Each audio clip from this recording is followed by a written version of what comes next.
alumnas y alumnos, es un gusto que nos acompañen desde sus hogares. Estamos nuevamente en Aprende en Casa con un programa para Historia segundo grado. Deseamos que se encuentren bien y conviviendo con tranquilidad y paciencia.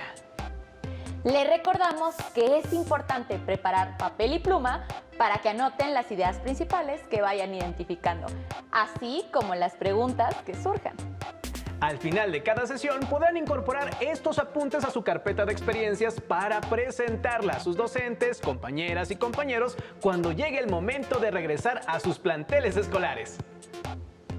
En esta ocasión hablaremos de las reformas borbónicas y el impacto que tuvieron a diversos niveles en Nueva España. Estas reformas surgieron en España, se aplicaron en las colonias durante el último tercio del siglo XVIII y fueron parte de la política del despotismo ilustrado. Su impulsor fue el rey Carlos III, quien encomendó a José de Gálvez implementarlas en Nueva España para reorganizar el virreinato, reforzar el dominio español y extraer más recursos. Observen con mucha atención el siguiente video para que se enteren cómo ocurrieron estos acontecimientos.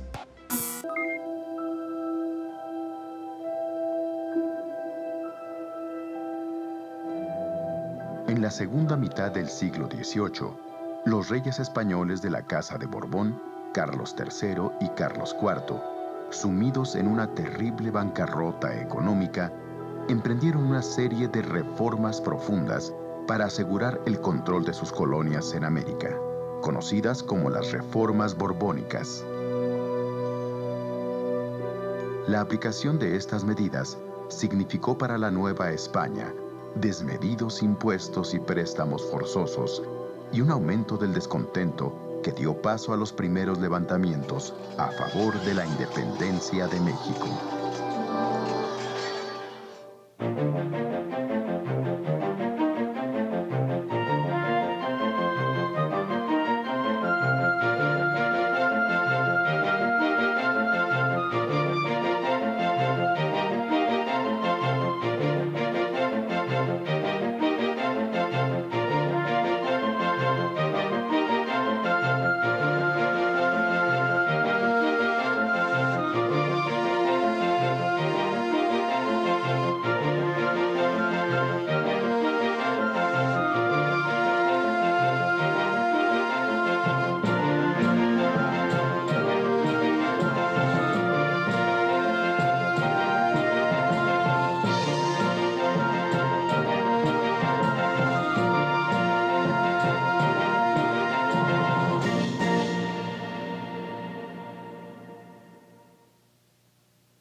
Hacia el año de 1750, el país que hoy llamamos México recibía el nombre de Nueva España y era la colonia más importante que la corona española tenía en el vasto continente americano.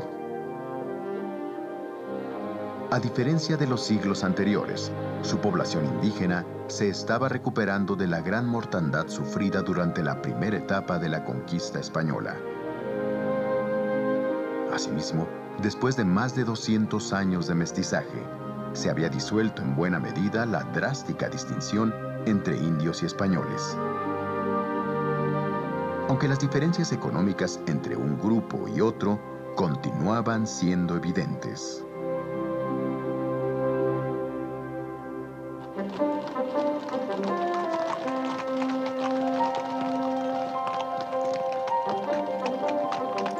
Aunque viajar por su inmenso territorio no era imposible, las distancias enormes y los peligrosos y malos caminos hacían que el transporte de mercancías a gran escala fuera un riesgo.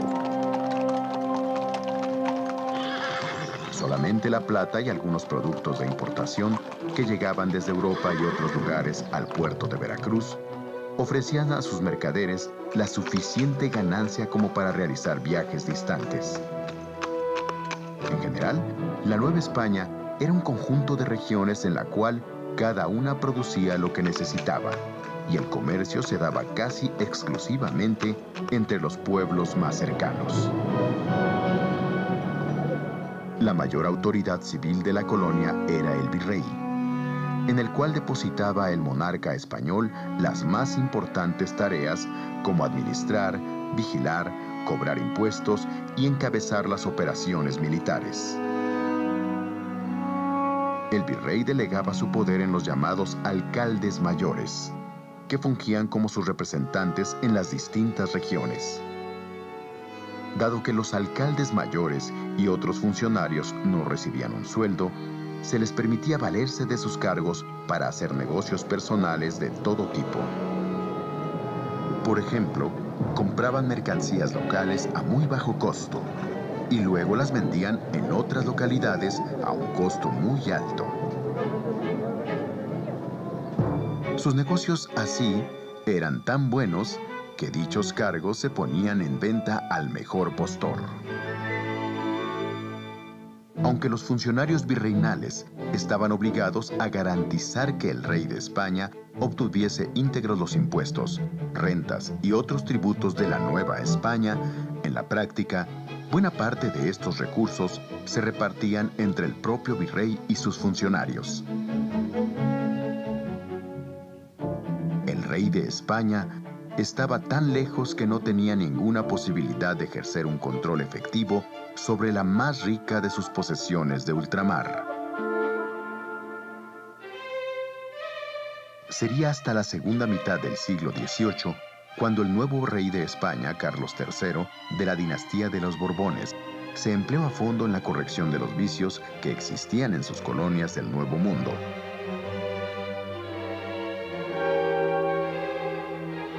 Inspirados en las ideas del llamado despotismo ilustrado, igual que muchos reyes europeos, los Borbones cambiaron su forma de gobernar, construyendo un gobierno autoritario y eficiente, obsesionado con la idea de extraer cada vez más riquezas de los territorios bajo su dominio. La voracidad repentina del Estado español, además de seguir las ideas de moda, obedecía a causas de verdadera emergencia. Debilitada por la contundente derrota en la llamada Guerra de los 7 Años, donde perdió el territorio de la Florida a manos de los ingleses, la corona española veía amenazadas el resto de sus posesiones coloniales. Además de los ingleses que en el Caribe ya habían invadido Cuba, también los indios apaches y los colonos europeos y estadounidenses en el norte de la Nueva España amenazaban con tomar posesión de territorios que la corona no podía defender cabalmente. Sacar dinero y recursos de donde fuese, y en el menor tiempo posible para fortalecer el imperio, serían desde entonces los propósitos más importantes de la política española en sus dominios de América.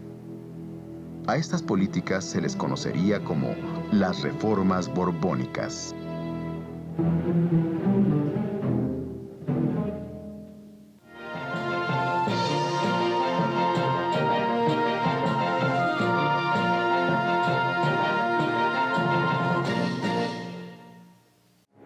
La solución al problema de los recursos fue pragmática. Había que sacarlos de donde siempre habían salido, principalmente de las arcas novohispanas.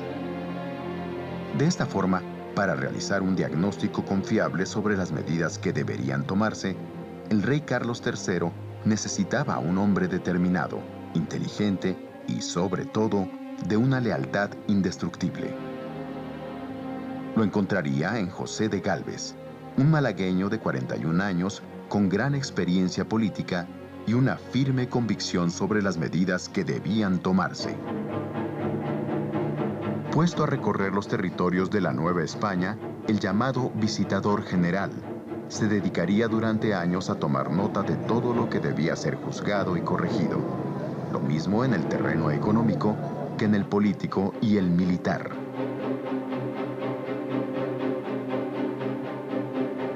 El visitador José de Gálvez encarnaría así la mano dura de las reformas borbónicas en todo el territorio colonial, tal como si fueran los ojos y el criterio mismo de su rey, Carlos III.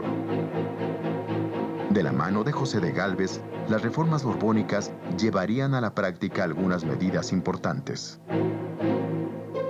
Por ejemplo, el cobro de más impuestos a un número mayor de personas, el nombramiento de funcionarios leales al rey que no le defraudaran a la hora de cobrar y enviar los recursos, y finalmente, el monopolio por medio de los llamados estancos reales, de la explotación de ciertos productos muy apreciados en la Nueva España, tales como la pólvora, el tabaco, los naipes y el pulque.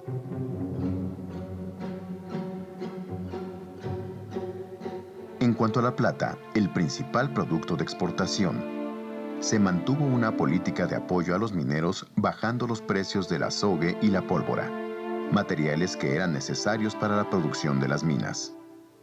Con esta política proteccionista, la producción aumentó considerablemente junto con los ingresos reales. El tabaco, que tenía como principales consumidoras a las damas de todas las clases sociales, su producción y comercio, monopolizados por el rey, creció como nunca, de tal forma que se convirtió en el segundo mejor negocio de todo el territorio.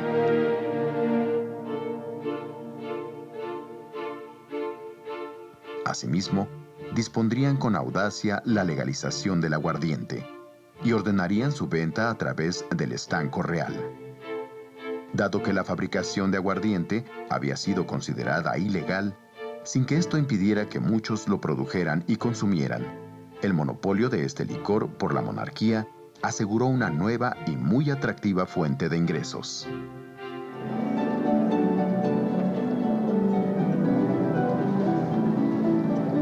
Los juegos de azar, las ferias y las famosas peleas de gallos constituyeron otras fuentes de buenos ingresos para la realeza.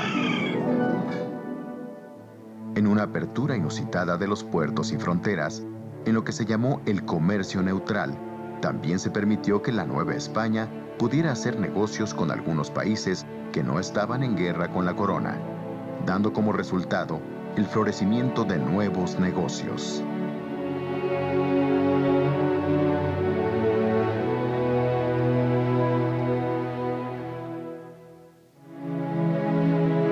La determinación de José de Gálvez por imponer las reformas borbónicas le llevaría también a desmantelar el viejo sistema de gobierno y privilegios. En el nuevo esquema gubernamental, el territorio novohispano se dividió en 12 grandes regiones llamadas intendencias reales, que dieron una nueva organización a la Nueva España. Para gobernarlas, se sustituyó a los antiguos alcaldes mayores por funcionarios que con el nombramiento de intendentes deberían tomar las decisiones más importantes en lo que tocaba a la economía, la justicia y la acción militar. A diferencia de los alcaldes mayores, los intendentes se encontraron sujetos a un sueldo fijo, debían obediencia estricta al monarca y estaban impedidos para lucrar por cuenta propia. Esta organización territorial, a pesar de que causó en un principio conflictos por la fijación de fronteras entre las intendencias, sirvió de base, tiempo después, para la conformación de los estados que hoy constituyen la República Mexicana.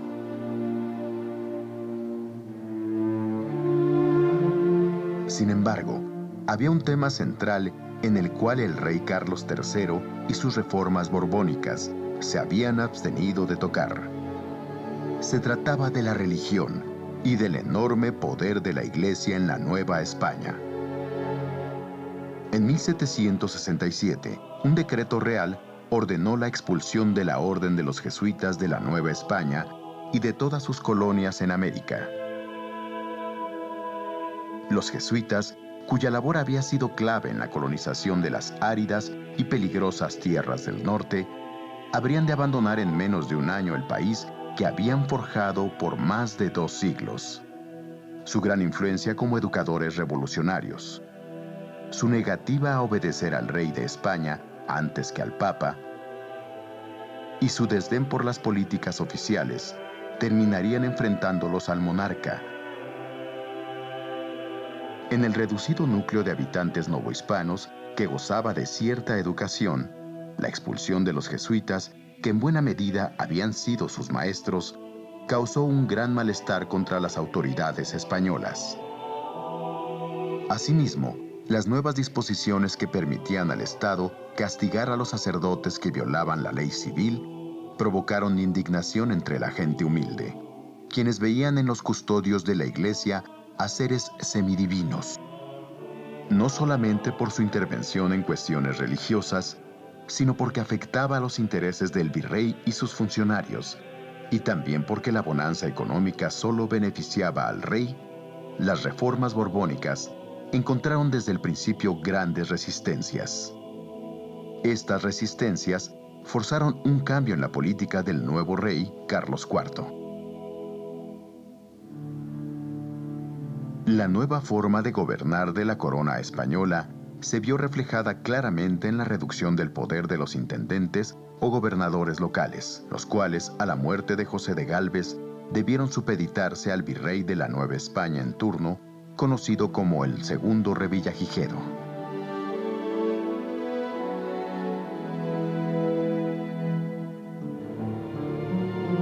Para los primeros años del siglo XIX, podía decirse que el principal propósito de las reformas borbónicas en la Nueva España se había cumplido. Los ingresos de la corona se habían multiplicado por 4. Y los novohispanos pagaban al rey un 70% más de impuestos que los contribuyentes de España. A pesar de ello, las guerras europeas en que seguía envuelta la monarquía, y especialmente los gastos militares que implicaba la defensa de sus fronteras en las colonias americanas, hacían insuficiente cualquier cantidad de dinero. El nuevo rey Carlos IV y sus ministros cayeron entonces en franca desesperación y se vieron obligados a adoptar medidas extremas como pedir préstamos y donativos a los hombres e instituciones más ricas del imperio. Así, en la Nueva España, los poderosos consulados de comerciantes y empresarios de México, Veracruz y Guadalajara, así como el Tribunal de Minería, sirvieron al rey Carlos IV para recaudar grandes cantidades en el tiempo más corto posible. Sin embargo, la urgencia del monarca no conocía límites. El rey se apropió también de los recursos de los pueblos y villas más humildes, de los bienes de las comunidades indígenas y del dinero que los funcionarios civiles y militares guardaban para sus viudas en los llamados montepíos. En 1804, el rey ordenaría la aplicación de una medida extrema que terminaría de empobrecer e indignar a los ciudadanos novohispanos. Mediante un decreto real, obligó entonces a la Iglesia a entregarle los recursos que tenía guardados en un fondo especial, compuesto por los pagos que muchos ricos y pobres le daban para que efectuara misas para la salvación de sus almas.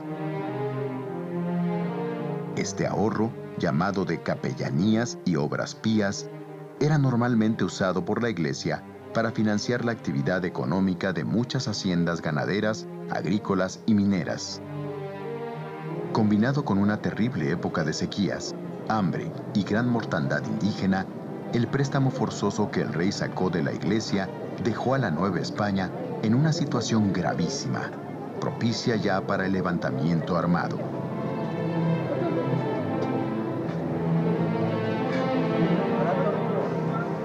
Pero, ¿quiénes pensaban ya en una revolución de independencia? Durante el medio siglo de las reformas borbónicas, se había afirmado entre los criollos, o españoles nacidos en América, la convicción de pertenecer a un país distinto, con tradiciones y talentos propios, que necesitaba urgentemente darse un gobierno propio. La idea de evitar con la independencia el constante abuso de las autoridades españolas iría propagándose a lo largo y ancho del país. Irónicamente, el espíritu que animaba las reformas borbónicas, exaltación de la razón, del conocimiento y del antidogmatismo, contribuiría a la creación de un ambiente propicio para las ideas revolucionarias.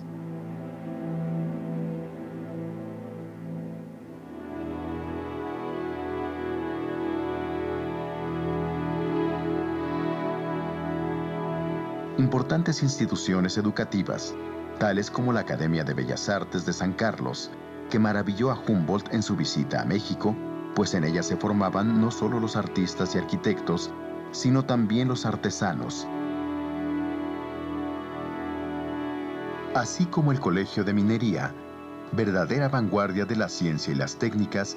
Si bien fueron creaciones de los reyes borbónicos, se volvieron cada vez más símbolos de orgullo local para refutar aquello que se decía en España, que tratándose de cultura, no se hacía nada en América que valiera la pena.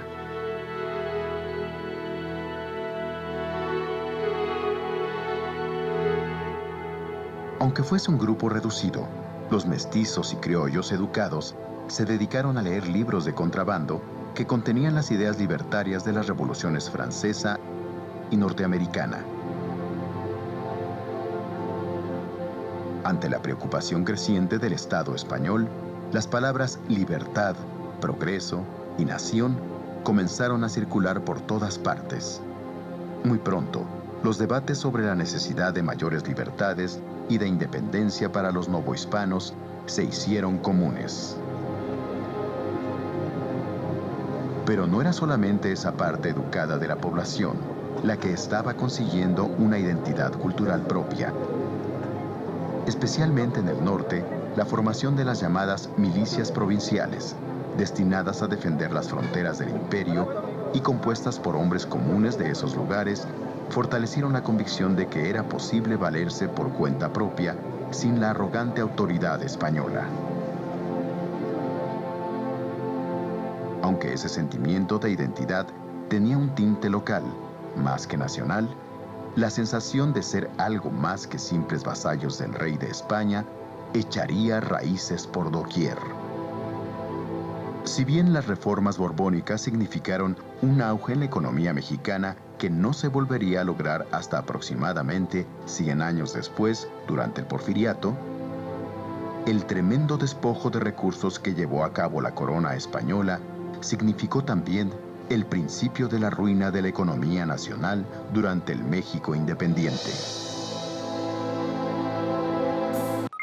Como pudieron darse cuenta, el objetivo de las reformas borbónicas era reajustar la administración de las colonias españolas y recuperar su control. Pero también provocaron descontento entre los habitantes de Nueva España, cuando se arraigaron las ideas de la Ilustración. Ahora respondan por escrito las siguientes preguntas.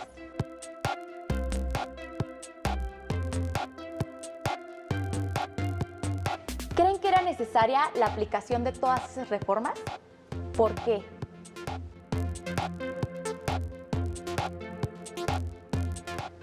¿Cuáles fueron las más importantes?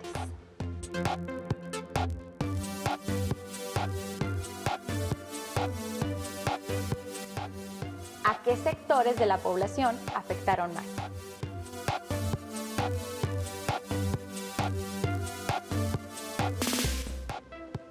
Además, elaboren un mapa mental donde expliquen por qué las reformas borbónicas fueron una de las causas del movimiento de independencia.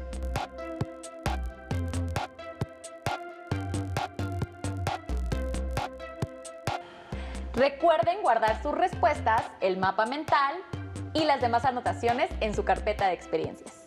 Si tienen oportunidad, sugerimos que lean la adaptación gráfica del texto Las Reformas Borbónicas de Luis Jáuregui. Hemos llegado al final de esta emisión, pero sigan sintonizando la programación de Aprende en Casa porque la educación nunca se detiene. ¡Hasta pronto!